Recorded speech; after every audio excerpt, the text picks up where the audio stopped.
Good evening, everyone, and welcome to my channel. It's called McDuff Lives. And once again, tonight we're here in the new studio, furnished and set up by Andy and Dave. And so we thank them sincerely for doing a great job of making some space for us here at McDuff. And our new name is McDuff Lives. We put 2020 behind us, and so we are moving forward with the message. McDuff lives, and he lives indeed through all of us and through all the great books we read, the articles we read, and the writing that we share with you here on McDuff Channel, through the work of great reporters like George Webb and a number of other great researchers that includes our guest tonight, Bill Taylor. Bill's been with me at least a half a dozen times now, and he's one of the most exciting writers that I find on the internet. His website, d-stateresearch.com, is where we find his writings, and he's got some new writings out just about every day or every couple days. He also has a great database that you can take advantage of to look up all the characters that he's identified in his articles. So, welcome, Bill Taylor. It's so good to have you back again here at McDuff Channel. It's good to be back, John. Cool. And you've been very busy. I know in many ways you've got to adapt to all of the crazy new orders that come from the government, especially in New Jersey. You have Governor Murphy, who you have made a few indications of disapproval of, if I may be so bold. But Bill on Twitter does not pull any punches. I think you are pretty much hitting the bullseye every time as regards the insanity of some of these restrictions. Well, Bill, let's get into some of the content tonight, and let's go ahead and start with your most recent article. Tell us about it, and maybe we can get Andy to there. Yep, Andy brought it up. See, he reads my mind now. He's really good. Right. So just as long as we're keeping things current and pertinent to current events, because this is going to go over some history, but it'll be relevant to what happened last week. I just want to give a big shout out to Declan O'Scanlan, our senator, Republican senator from the northern half of Monmouth County. He's almost as bad as our governor in that he's a poser and a Twitterer who can't seem to not straddle the fence on any single issue unless it involves mayonnaise or what goes on a Jersey sub. Then he has a strong opinion. But God forbid somebody asks his opinion for something pertinent or relevant to Western civilization, he's going to take a pass on that. So it's Declan O'Scanlan, our senator from New Jersey's 13th district. In any event, the latest writing that I put out on the 11th, I titled it "The Teenage Girl Who Saved Belgium and Later Started a Right-Wing Extremist Club with an Enron Widow." The events of January 6th were so blatantly a false flag and so blatantly added a playbook of the deep state that it's amazing that the media could keep harping on the idea that it was a bunch of MAGA supporters, middle-aged MAGA supporters, no doubt, mostly, storming the Capitol and committing violence. I mean, we see this all the time, but the idea of a false flag, the idea of the enemy dressing up like the Patriots or dressing up like the White Hats and committing violence and then looking for the media to enable them, goes back a long way. In particular, this was pretty interesting, I thought, and it's something that I revisited after looking into last fall. But this is some people probably know and other people don't know or never really considered. World War I was largely a contrived war. There's plenty of other people have gone into the specifics about why it was contrived and what the motivations were. But at least on the American end, the American public was very reluctant to get involved in the European war. They had already been killing themselves in France and Germany. in Italy, Turkey as well, for a good 3 or 4 years before the Americans finally did get involved. But all along that time, since about 1915, the Europeans had been, various sides of the Europeans, especially the British side and the French side, had been lobbying the Americans to get involved, to save them, essentially. One of the biggest propaganda efforts on the part of the Europeans and on the part of a lot of industrialists in the United States who also wanted America to go to war, was the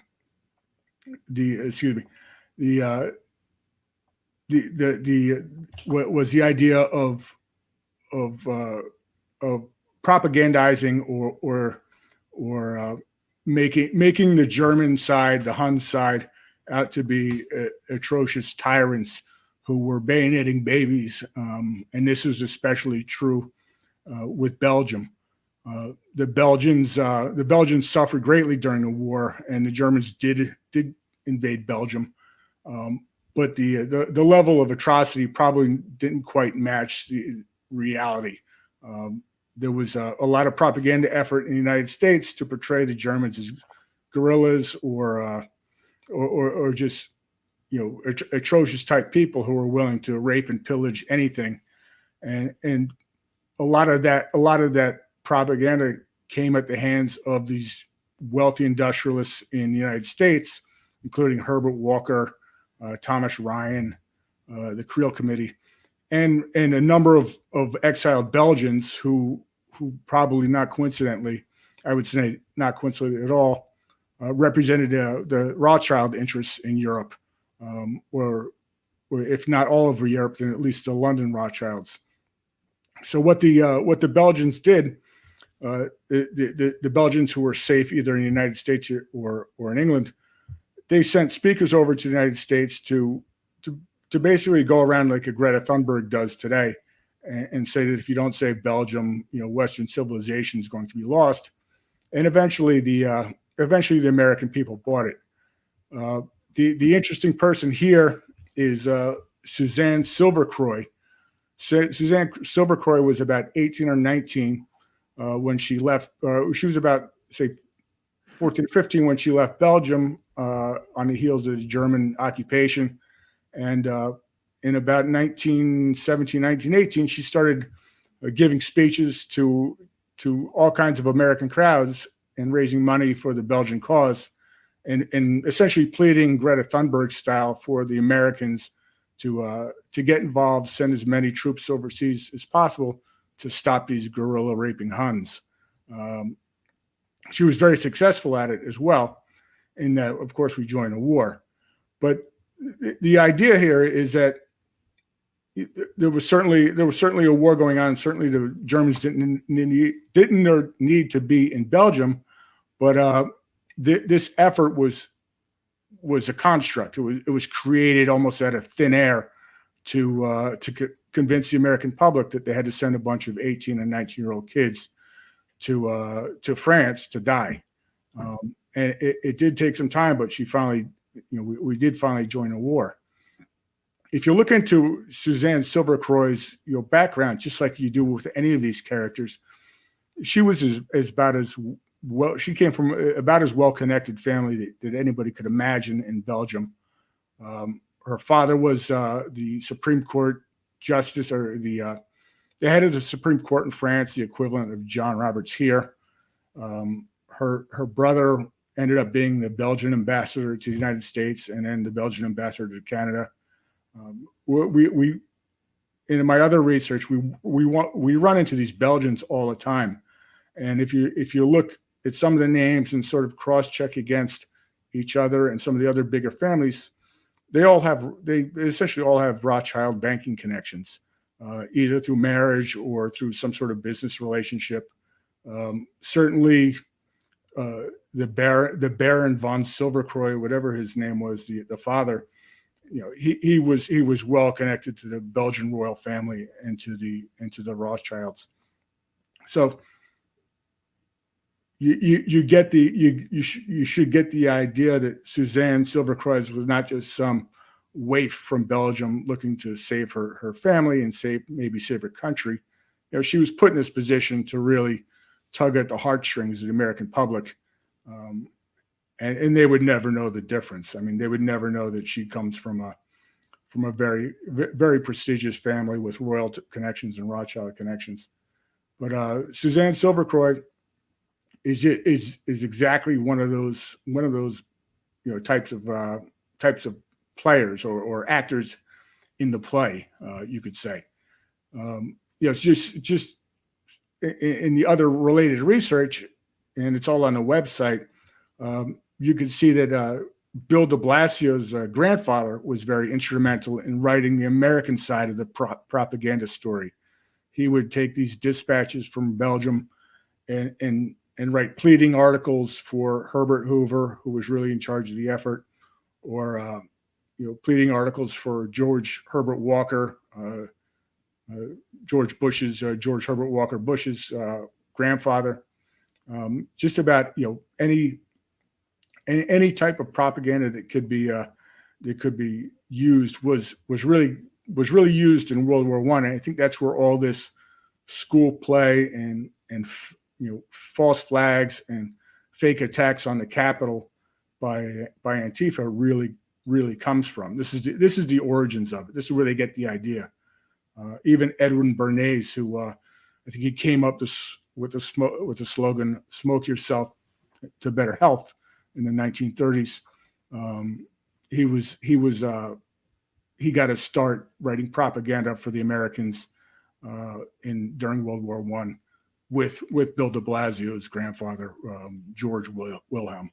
But as you can see, basically they're all connected. It's the same families going back all the way almost over 100 years ago that are still playing these games today, that are still trying to protect their franchises, whether it's in the armaments business, the drug business, the trafficking business.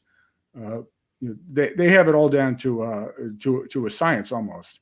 The idea is to use psychology and psychiatry to get what they want by appealing to the emotional heartstrings of the American public, and most of them go along with it.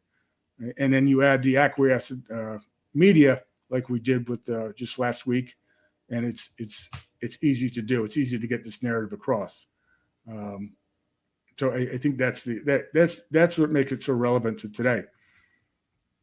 What I find interesting about Suzanne Silvercruys, and probably some of you other viewers will, is Suzanne pretty much after World War I, she sort of disappears for a little bit. She goes to college, she gets married, she becomes a professional sculptor.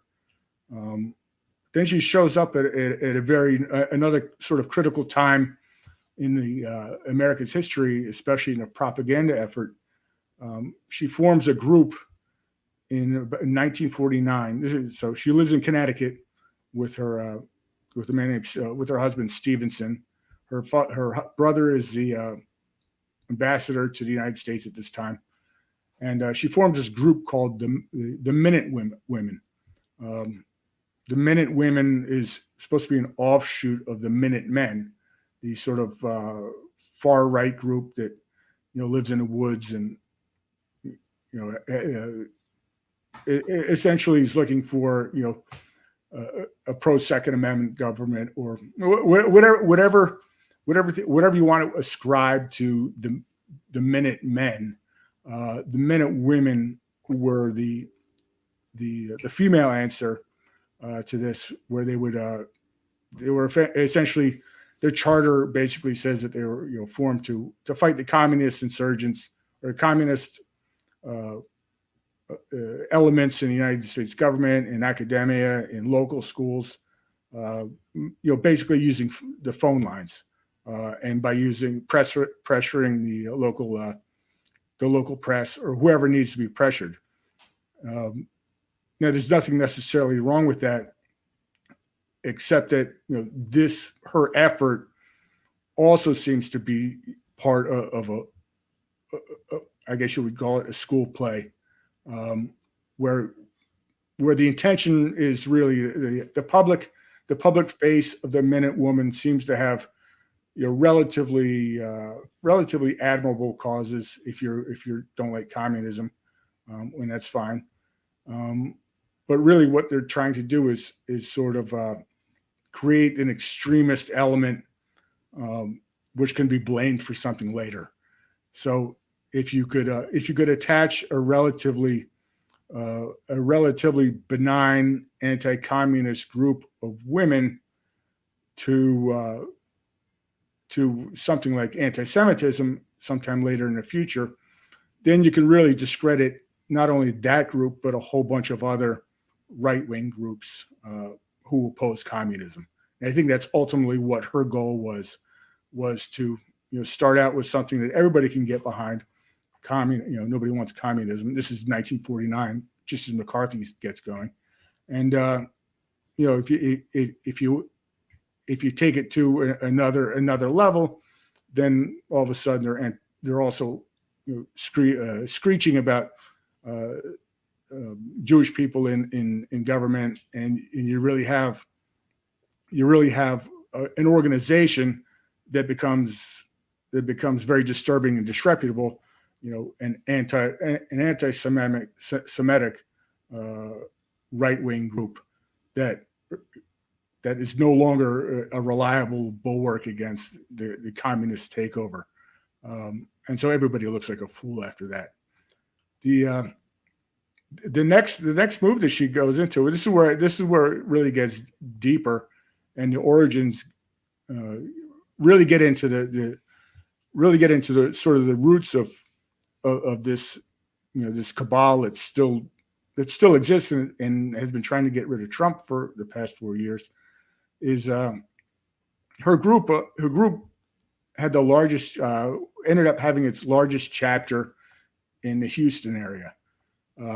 They were very effective on getting on the radio, getting columns written. I believe that they were successful in having the curriculum looked at and changed in some of the Houston school districts. Nothing controversial really by today's standards, I believe, until they started going. Until they got a few anti-Semites in there. But the Houston group, it turns out, and this is what I was looking for, is if she's really connected to the Rothschild wing of the say the deep state, or the European wing of the deep state. What is there any other connections here that could really solidify my thesis that these deep state families did originally work together right around World War I, and that they're still working together today. So some of the founding members of the Houston chapter, it turned out, worked for some industrialists who naturally had railroad interests. They had huge timber interests. They had huge oil interests, and that puts them in the Rockefeller sphere of influence. One of the founders' bosses was a man named Kirby, and Kirby had built railroads all over Texas, but really he was sort of indebted to the Rockefellers for all the oil property that his railroads were sitting on, and also the Rockefellers, of course, needed these railroads to get the Texas oil to Houston and to market. So he was very intertwined with the Rockefeller Standard Oil empire, which of course is closely connected to the Rothschild banking interests, since they financed a lot of this growth, or this acquisition of companies, acquisition of land, acquisition of oil rights and hard assets. That's what I find interesting with this Houston chapter. And the next step is that it turns out the founder who Silvercruys was working with in Houston, the founder, once she started the Houston chapter, she took on the founder actually was working for, as I said, this man named Kirby. Kirby started Houston Oil and Gas, and the final ownership, or the final iteration of Houston Oil and Gas, going all the way back to about 1905, was Enron. So Houston Oil and Gas turned into Houston Pipeline. Houston Pipeline turned into Houston Distribution. And in 1985, Houston Oil and Gas Distribution Company became known as Enron. And that's a very nice connection, because that brings you really up into the present. These owners and these families, wind up milking this Houston Oil and Gas for decades and decades, and doing bad things. Houston Oil and Gas, it became Enron, and one of the other founders of the Houston chapter was a woman named Joanne Herring. Joanne Herring, if you ever seen the movie Charlie Wilson's War, she was played by Julia Roberts in the movie Charlie Wilson's War. And Joanne Herring spent much of the 60s and 70s traveling all over the Middle East, making nice with the dictators of the area, the Iraqis, or with Saddam Hussein, with and any number of Pakistani generalissimos who happened to come along, Muammar Gaddafi. She was just great pals with all of these people, and she was married to the chairman of the board of Houston Oil and Gas, right before it became known as Enron. So what you have is this same company, essentially going around the world for at least 80 years, starting wars so you could put a pipeline through whatever desert, whatever country they thought needed one. And then you almost get up until the you essentially get up to the 9/11 period, where there was always the idea that really the whole idea behind the 9/11 and the invasion of Afghanistan, or at least the invasion of Afghanistan part, was to put a pipeline through Afghanistan, and Enron was the one who was going to do it. If you would ask me 5 or 6 years ago if I thought that was a stupid idea or a crazy conspiracy, I would have said yes. But now it almost doesn't sound so crazy at all, with these if it's part of a longer term plan to sort of wrap the world in pipelines on a part of the Rockefeller bankers and the Rockefeller pipe layers and industrialists and the Rothschild bankers, it almost makes complete sense. And you can see why there is such a thing as a deep state, and why it's been around so long, and why they're still fighting to keep their franchise. I think that's probably And that was quite a tour. And I really enjoyed it. I'm kind of sorry that it's wrapping up, but I do have a few things that I wanted to raise, just to get your opinion on. Sure. First of all, when we talk about the First World War and the role of a Belgium in it, I feel sorry for the people of Belgium, because they were really used as pawns over and over again in the history of Europe. But the wars just sweep through Belgium, regularly. Yet the country stays in the form of a kingdom, and the king of Belgium at that time was Leopold.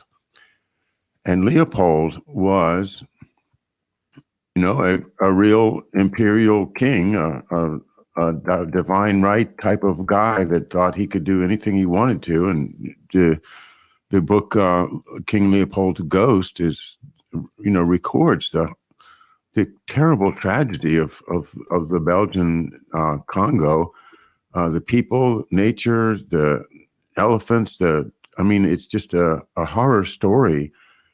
It's important to recognize that he is just another branch of Saxe-Coburg-Gotha the same as the Windsors. I mean, the same as Prince Philip. And I shouldn't even say that person's name. Sorry, but he does have a name, and he is a prince. So this Saxe-Coburg Gotha is that deep part of Germany, and then in which that is hardcore Aryans, to their own definition, and that tends to be associated with exploitation of people throughout the world, and particularly in Africa. So when we say we're looking for a connection from this young woman and the elites and the banking, well, it's obvious that she's deeply connected with the royals of Belgium, and that connects them, to the bloodline families directly. And Rothschilds are, we can argue whether the Rothschilds run the bloodlines or the bloodlines run the Rothschilds, but I think we'd agree that they are interconnected to the point of that they work together hand in glove, so to speak. So she definitely had royal connections through her family, her brother, and part of the court. So certainly we can see her as connected to the elites. Another comment I had was your reporting there is very, very consistent with James Corbett's report based on Jerry O'Doherty's book of about 2018. I don't recall the name of it. I have it on my shelf over there, but it's Jerry O'Doherty, Odocherty, I think. And he just documented thoroughly what you said, and that is that this was a contrived war. And the idea of the food, the sending food over to Belgium was fake, that the people that were hungry were the Germans. Right. And it was in order to keep the war going that they had to feed the Germans who were starving. So that type of manipulation is more evidence for what you're saying. The war was contrived, and why not look at it as an elite means of culling the population drastically, and getting rid of a lot of young men. That leaves a lot of available attractive young women for the old codgers of the elite, and I think that's a very cynical but also very probably well-deserved bit of cynicism about those characters that ran those wars. They're all cousins, for Christ's sake, and they're doing these terrible things. Okay, here we go. Andy's got it up there. It's called The Hidden History. Is that right, Andy? The Hidden History, the Secret Origins of the First World War by Jerry Doherty and Jim McGregor. As I say, I have it on my shelf. Haven't read it, but the 2-hour interviews by James Corbett of the author, along with James Corbett's excellent graphics and his own historical knowledge, make for a very good explication of exactly what you said, that the World War I and my grandfather was one of those young men that went. My mother's father got wounded on the day that the armistice was announced. It was I think that was the 9th of November, and was to go into effect on the 11th of November. And so they knew that the war was over, but he still suffered an injury from shrapnel hitting his arm and making one arm practically useless. That was my grandfather, and this is what they did. They did to us. They just and now they're doing it. I'm afraid again, because the media is even more powerful than it was then. The media right now has become more than more than a psychological operation. It has become the virtual arm or the virtual mental connection, the Spock putting his hand on your head, and, the mind meld thing to control what we think, and to change our thinking if it doesn't meet their needs. It's the media right now controls the people, in my opinion. And the story that you told is an archetypal story now, because, as you say, we have Greta, and this idea that the youth have the fresh minds and the vigorous ability to think better than us old fogies has been sold over and over again. Every other generation they pull it again. And, here we are, now we get to be the old people, and or I do anyway. You can still be middle-aged, but us old folks, we've seen this. It's all about using children, using unformed minds, using young people with their great hearts and great enthusiasm, but psychologically manipulating them to go against their best interests, as often children just like to rebel against their parents. And it's used against everybody in order to keep us under control, one of the many control mechanisms. All right. Well, what else is on your mind, Bill? I'm so glad to have you with us, and I'm sure you've got other stories that you've been collecting. Yeah. Oh, so I'll just mention, I mentioned this before on other shows, but if anybody wants to see another example of sort of a right-wing hate group that was formed specifically to disparage right-wing hate groups, and this one, Dad did a pretty good job. There's the story of George Lincoln Rockwell, who was he was known as probably the most famous neo-Nazi in the 1950s and 60s, and he certainly played the role of an American neo-Nazi quite well. He's sort of a charismatic guy, but it doesn't take much digging to find out that his main source of financing was a man named Harold Arrowsmith, and Harold Arrowsmith came from a very prominent New York family. If you look at the Arrowsmith family tree, there's some Meigs in the family tree, Lispinard. New York City has a Lispinard Street. There's a few Bleekers. He's probably related. I never did all the work, but he's probably related to Alexander Meigs Haig.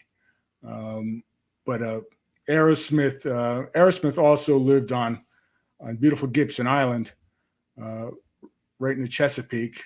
And I mention Gibson Island all the time, but his neighbors in the 1950s would have been Robert Mueller II, that's Bob Mueller's father, Senator Symington, that's John F. Kennedy's first pick for VP, Godfrey Rockefeller, who worked for Bell Helicopter, any number of admirals, the Bagley brothers and father, 3 admirals in one family at one time, and their spy son who was involved in the Kennedy assassination. So this is if anybody's not familiar with Gibson Island, it's definitely worth a look on the website, because I had never heard of the place until I started listening to George and Housatonic and some of the other researchers. But it's pretty clear that this very small island of really only about 50 families in the 1950s contributed to a lot of the bad ideas of the 20th century, whether it's killing President Kennedy or there's even a Watergate connection on a couple different levels. Bob Woodward had a house there, and then you have the modern incarnation with Robert Mueller as part of the old Gibson Island gang, and his attempt to get rid of attempt to get rid of President Trump. I believe he was, specifically brought in because he was a heavy player, and so much so above reproach. But if you look at who his neighbors were and what they were up to at Gibson Island from the 1930s, cancer experiments, all the way up to almost the present, where they were doing tick experiments or tick surveys up until at least the 2000s, I think it was. You could see the connections between essentially death and eugenics and population control, and almost this whole COVID rollout. This is why it's so actually scary at a number of different levels. Is that you look at COVID, you look at the past experiments that these elitist families were involved with, the questionable science, the adherence to eugenics, which you would think would have went out of fashion with Adolf Hitler. It really didn't. This crowd was very, very involved in financing not eugenics after World War II, because that was not going to play well, but population control or birth control methods or family planning. That is how it was rebranded. And you could even imagine a situation. I'll just go back to the World War I era. There's a story about Andrew Carnegie and the Carnegie Foundation. About the Carnegie Foundation was very interested in eugenics in the 1900s, and one of the reasons one of the answers to their question is, how do we get rid of a lot of people, is was to start World War I. So there's that component. The Carnegie Foundation is still around, and the Rockefeller Foundation, the Carnegie Foundation, have promoting eugenics in all kinds of different forms up until the present. And I have no doubt that this whole idea of COVID and medical martial law, it's part of that 100-year plan to really get the population down to a manageable level, which is I believe what their real motivation is, so that they don't have to worry about being overthrown or being put on a stake and hung from the Capitol. That's maybe why we have a fence around there now, but it becomes relevant, and I think the more people that sort of know about that there is a grand plan and it's not a good one, could sort of appreciate the phoniness of the whole COVID pandemic. At least at this point. Maybe in the beginning it seemed like it could be real, but at this point there's no science. There's no science behind any of the mandates. The vaccine that kills, or the vaccine that has a greater fatality rate than the disease it's supposed to prevent, and none of this makes any sense if you just look at it objectively, and you look at it from the idea that these are some pretty evil people with some very stupid ideas, and that's a bad combination. Well, I do have to just put in a word here that neither you nor I are medical doctors, and we're not giving anybody any medical advice. And I do not have any fixed opinions on the subject of whether there is or is not, or whether. But I do think that all the research that's been done has been with the truth as being the goal. And I don't think that we've gotten to the truth yet. At least if we haven't had the truth recognized publicly as being the truth. And until that happens, certain parties are going to exert their rights as private corporate entities and not subject to the First Amendment or not subject to our Constitution.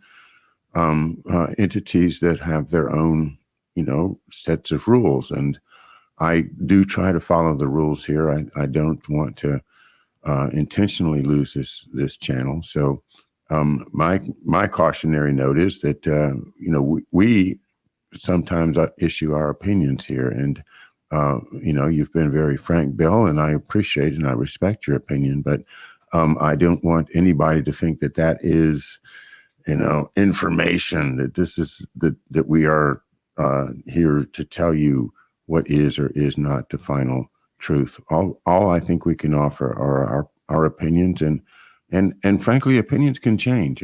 I could get new information, and I'm sure you could too, that might change your opinion tomorrow. And if that happens, we change our opinion, because that's what reasonable people do. I just wanted to say that because while I want always everybody to be able to tell the truth, I think also we have to recognize that this is not a pure First Amendment question. That the company that runs YouTube has certain contractual rights, and it's my intention to not mess with their contractual rights, but at the same time to do the best I can to stick to the truth.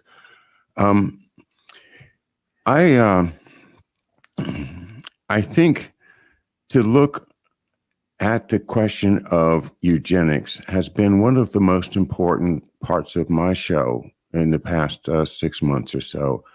Not one, but 3 books that I've been reading: the Guarded Gate, the Population Control by Jim Marrs, and War Against the Weak by Edwin Black, which I was reading last night, and making exactly the points that you're making there.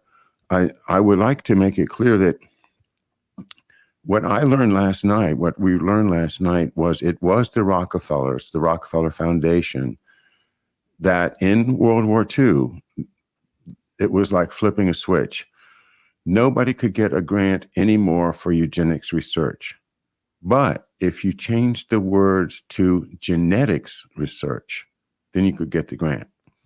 Mm-hmm. So the buzzword changed from eugenics, which was, as you said, it was associated with Hitler, it was associated with the Nazis, and they successfully separated what they were doing from the Nazi eugenic program by laying low, by funding it, through the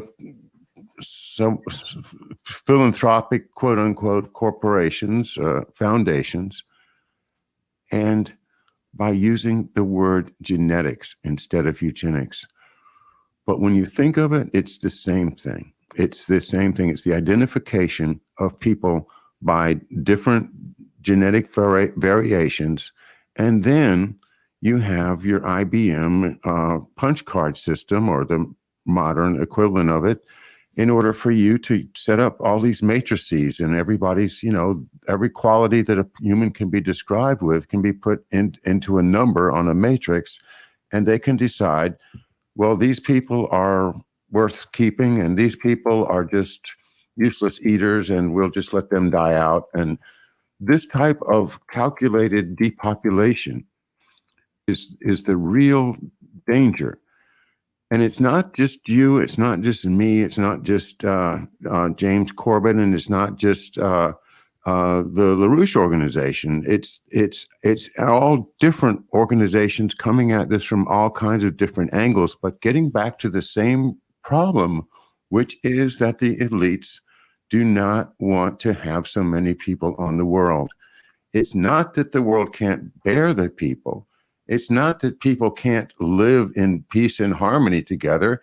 It's simply that when they get so wealthy, they become increasingly terrified of the masses, to the point where they're willing to commit genocide. And that is what I think we are facing right now in this country and all around the world. I shudder to think what they're doing in places like South America and Africa. They're doing things here.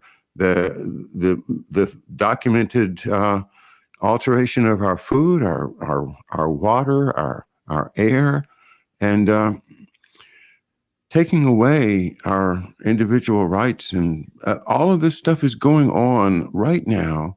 And the most ironic thing in the world is that the people that thought they were fighting against that are the ones that have voted it into office. Excuse my rant, Bill, but I really do. I'm right on the edge when it comes to talking about COVID. I'm not a doctor. I don't have a lot to add to the conversation. I realize everyone has opinions about it, and I want everyone to have a fair platform for opinions. And I really, I wish that we could just talk frankly, but trust me, they will just terminate the channel, and I want to avoid that if I can. So forgive me, but I needed to say something. Right. Well, that's there's plenty of other subject. We don't even have to go to the COVID direction. We just I'll just mention this. Another sort of timely article that I posted, or some news item, which is on the news section of the website, was the FBI release of the Nancy Pelosi's father's FBI files. That's interesting. Files. That's worth talking about. As I said, it's under news and other under the news section, and I sort of reserve that space for articles that I haven't dug too deep into. But some of the things that come out at me initially, which I haven't seen mentioned too many other places, aside from the fact that her brother raped a 13-year-old girl and the father covered it up. These families are always trying to cover up their longer term crimes of drug running, weapons running, and trafficking, and drug running in particular is interesting here. D'Alessandro, Thomas D'Alessandro, was Nancy Pelosi's father. He was the mayor of Baltimore, and he was also a congressman from that Baltimore district in the 40s and 50s. So there's always so he was definitely a mob connected figure. He hung out with a lot of gamblers and mobsters in the Baltimore area during the 30s, 40s, and 50s. But it turns out he got his start in politics, or start as mayor, when a man by the name of I think it was Paul McCormick. I forget the name of the exact name, but Mr. McCormick was the president of McCormick Spices. Everybody knows McCormick Spices.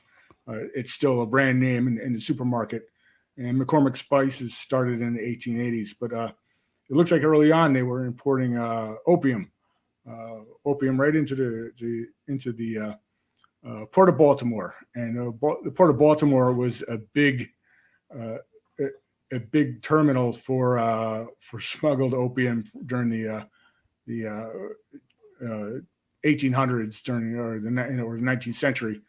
This is the time when the British were fighting the Opium Wars, and there's quite a bit of history there. But I thought it was interesting to see that this sort of waspy old guy from McCormick Spices, who may or may not be related to the McCormick Reaper family. I believe they are. But McCormick Spices decided to pay the fee to help Mr. D'Alessandro, Nancy's father, become mayor of Baltimore. And, it's 1940s, and you need somebody to look away from your 100-year-old opium smuggling operation disguised as nutmeg, cinnamon, and other and poppy seeds. He'd be a good guy to really back.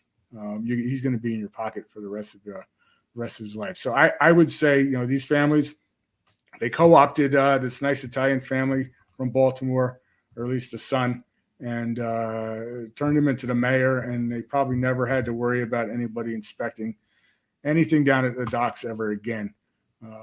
And the franchise continues. And I think that's how they work in a lot of different situations.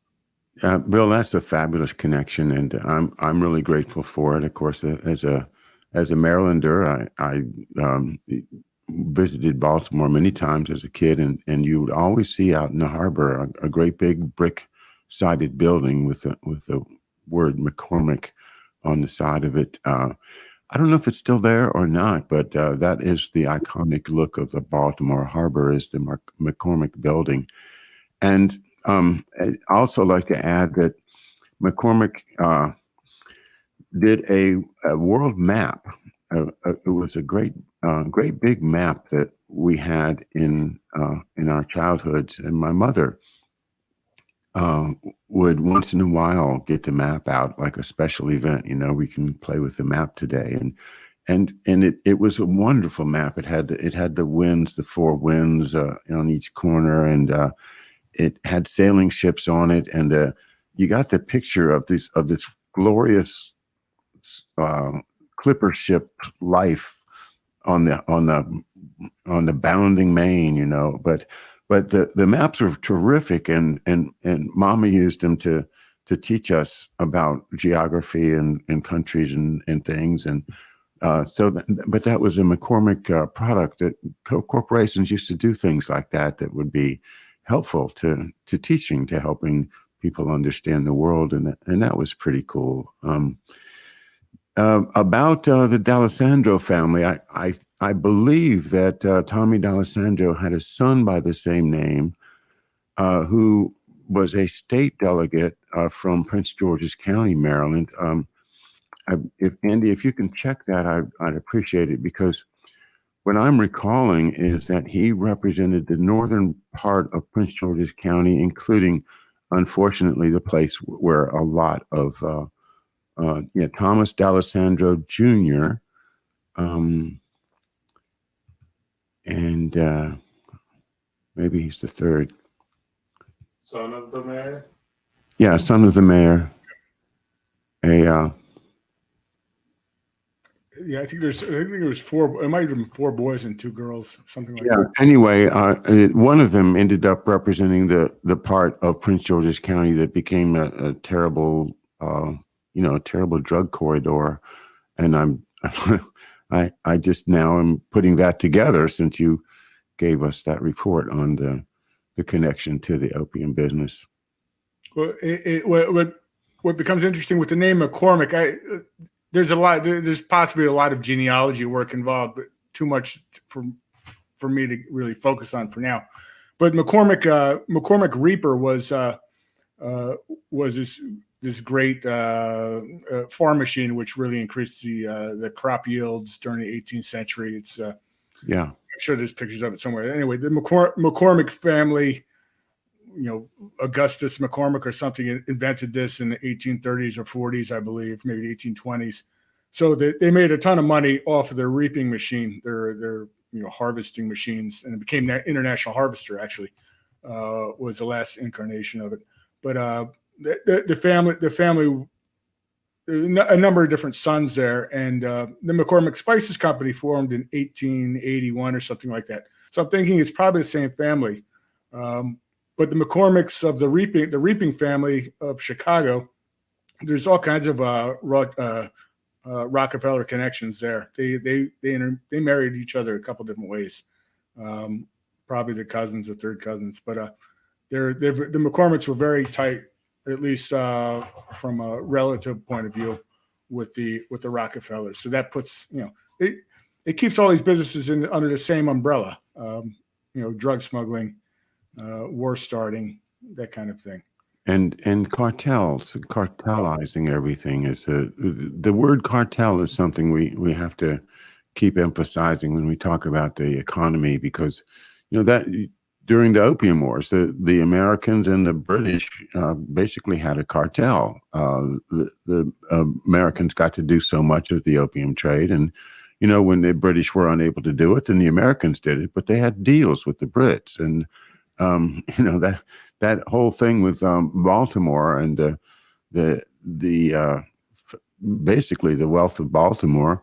A large part of it is right down by the dock, called an area called Canton, which was named directly after the Chinese city of Canton, where a lot of money was made.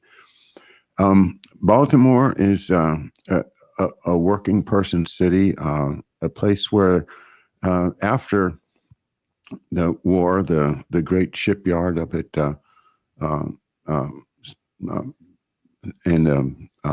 Sparrows Point, I'm trying to say, the steelworking plant, in the 60s, when they kind of made a decision to let all of our steel production go overseas.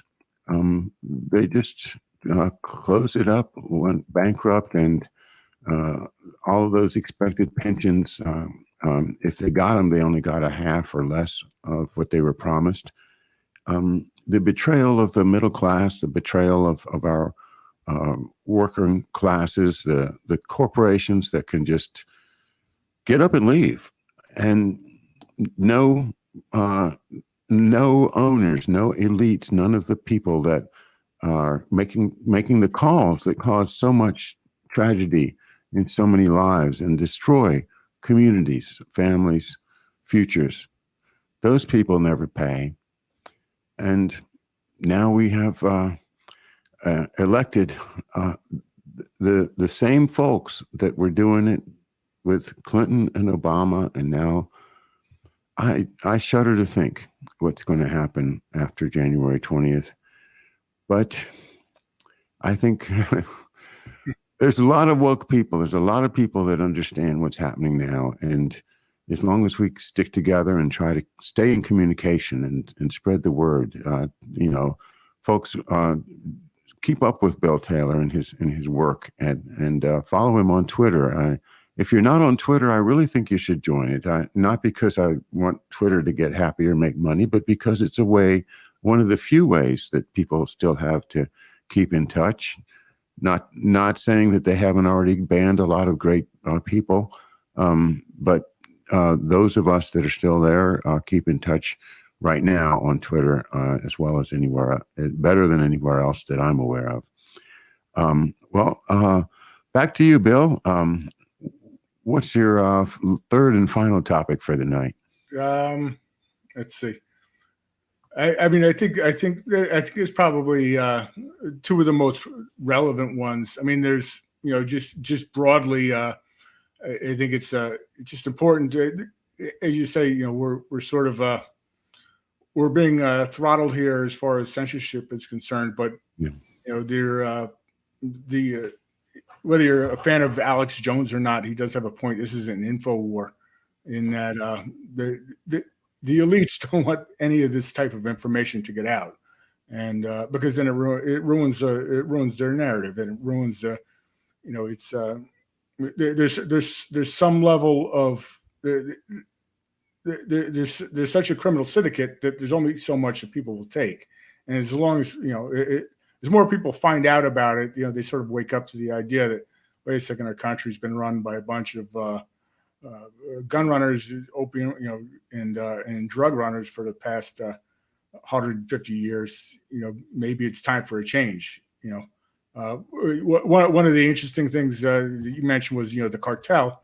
The cartels are interesting in that they set up themselves by making something illegal, and then they corner the market on it. It's just like all the way back to the Prohibition era.